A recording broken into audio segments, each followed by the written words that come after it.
더불어민주당 이재명 대선 후보가 참석하는 국회 국토위 국정감사가 잠시 뒤 오전 10시부터 시작됩니다. 대장동 개발 특혜 의혹을 두고 그제에 이어서 다시 한번 여야가 정면 충돌할 것으로 보입니다. 국정감사가 진행될 현장에 취재기자 나가 있습니다. 김태민 기자. 네, 경기도청입니다. 네, 이재명 대선 후보가 참석하는 경기도 국정감사 이제 10시에 시작을 하는 거죠? 네, 그렇습니다. 그제 이곳 경기도청에서 열린 행안위 국정감사에 이어 오늘 오전 10시부터 국회 국토위 국정감사가 열립니다. 잠시 뒤 오전 10시부터 시작될 예정인데요. 이재명 후보는 그제에 이어 오늘도 경기도지사 자격으로 국정감사에 출석합니다. 이 후보는 조금 전 이곳 경기도청에 도착했는데요. 출근길 기자들과 만나서 별다른 입장 표명 없이 청사로 들어갔습니다. 대장동 국감이라고 불리는 올해 국정감사에서 사실상 여야의 마지막 일전인 만큼 정면 충돌이 예상되고 있습니다. 네, 이재명 후보가 그제 국감에서는 사실상 판정승을 거뒀다 이런 평가가 많았는데 오늘은 어떨까요? 네, 그렇습니다. 이재명 후보는 그제 치러진 행안위 국정감사에서 야당 위원들의 파장 공세에 적극 맞섰습니다.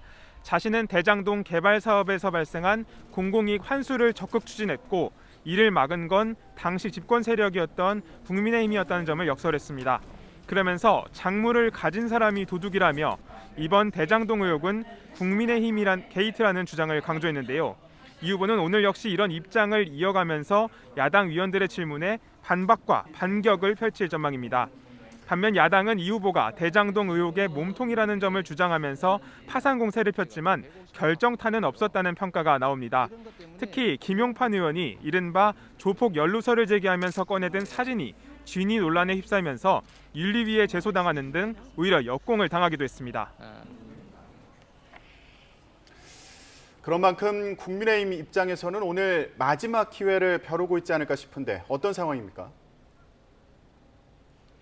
네, 그제 국감에서 말씀드린 대로 별다른 소득이 없었던 야당은 다시 한번 송곳질이를 준비하면서 전열을 가다듬고 있습니다. 특히 부동산 개발 등을 전문적으로 다루는 국토위 국감인 만큼 보다 세밀한 질의가 이어질 전망입니다. 특히 쟁점이 되고 있는 초과이익 환수 조항이 빠진 경위를 집중적으로 추궁할 것으로 보이는데요.